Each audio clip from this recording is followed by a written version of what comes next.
the first aviation Baraza that we're holding. And the idea behind it was to be able to provide a forum for a lot of our members and other stakeholders who really want to come together and learn more about what's happening in the aviation sector, try and understand also where some of our stakeholders and partners like KAAO has been supporting us. Also start to interact a little more with the air traffic controllers, hear a little bit also from some of our committee members who've been very heavily involved with some of the aviation business and get their views, with the intention of using this as a platform to build a lot more into how we serve our members when it comes to aviation matters, and also to allow them to feel like they have more opportunities to participate in aviation matters. So the Aviation Baraza came about to try and really take the safety series that we did, the aviation safety series, and just expand it a bit so we can do more topics around what really affects our club members, what affects flyers, people involved in the aviation industry. That's what really drove it. I think we had a super turnout. I think we were expecting about 40 people. We had just under 60. The questions were amazing. The presenters I thought were great. We really there was a lot of learning that we did, especially on the safety series, on the accidents that happened, how one could have been prevented, how one was prevented. I thought it was great. There's quite a number of issues that have come up, and as the Aero Club, what we do is provide that kind of a platform where lots of our stakeholders, both from the regulatory side like ACEA, KAAO, who represents all the operators, ourselves who represent the membership, to come together.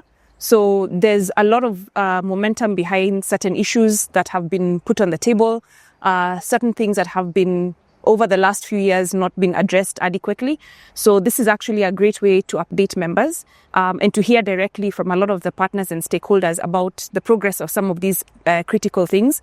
And more importantly, to also provide an opportunity to have any members who might want to be part of those processes to actually be able to join in. We had the KAAO present about all the things that they've been working on in terms of lobbying government for reducing taxes and getting Wilson up to task, up to where it should be. We then had a very good presentation by the tower operators, which was actually a really good interaction, and it was really interesting as a pilot to know what they're thinking. And they were asking us to do some things, don't just give your call signs to say, yes, I'm doing that, but actually repeat what they say so they know you've understood, and make sure the communication is really good. So I thought that was great. Then we had a presentation, I guess, which I did, which was on our new database and the NavX that's taking place, which is super exciting. And then we had one crash and one prevented crash, which was really good. I've gotten to understand the unique environment Wilson is, particularly from an ATC perspective. So I think for me that was a good lesson. Of course, not a lesson, but I'm also glad I got to share a bit of what KAAO is doing for the industry.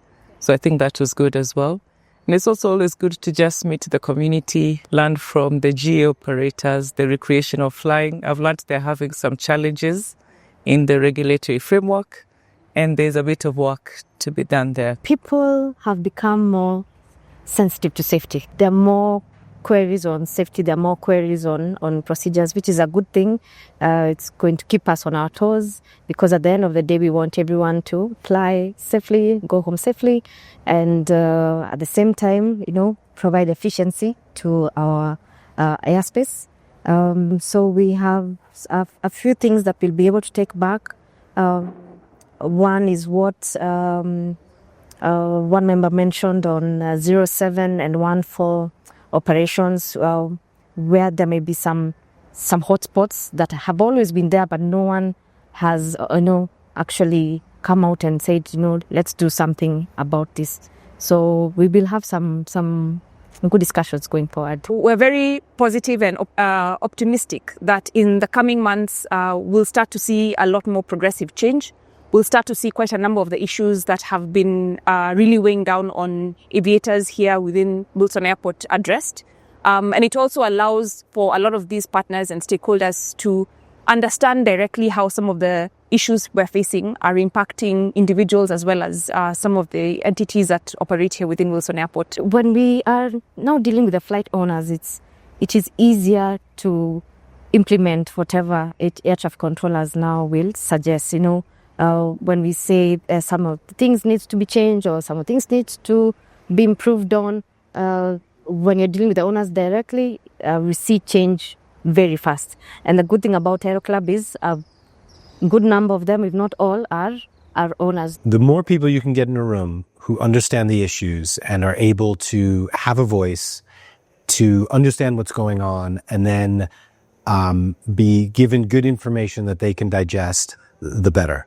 So I thought that the way Liz presented a lot of what's going on around Wilson, within the government and within the flying structure of the government was fascinating, because it allowed commercial pilots and private pilots and just club members to understand what's going on.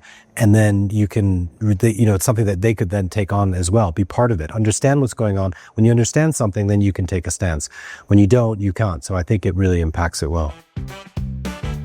I think key takeaways is to follow up on the points that were raised, so we actually as the club get involved and do what we, take up those points that people raised. And then I think the key takeaway is actually do more of these kinds of things, do more barazas, get people together, combining the interesting points around, whether it's safety or legislation and those kinds of things. My eye-opener was ATC, learning about the conflicts in the airspace and things that can be done from where we sit.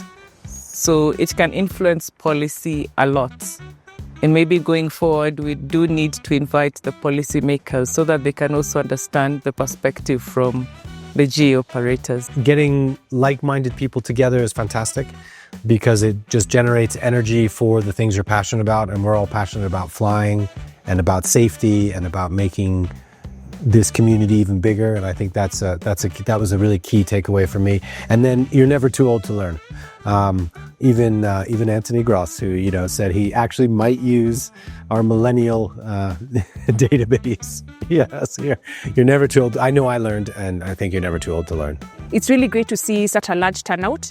It's very encouraging for us to see that just as an initial start with this as the first forum, we have such a big number of participants. So we're looking forward to doing maybe a couple more through the year, but also seeing some of the conversations that have started here start to take more momentum and progress even outside of the Barazas.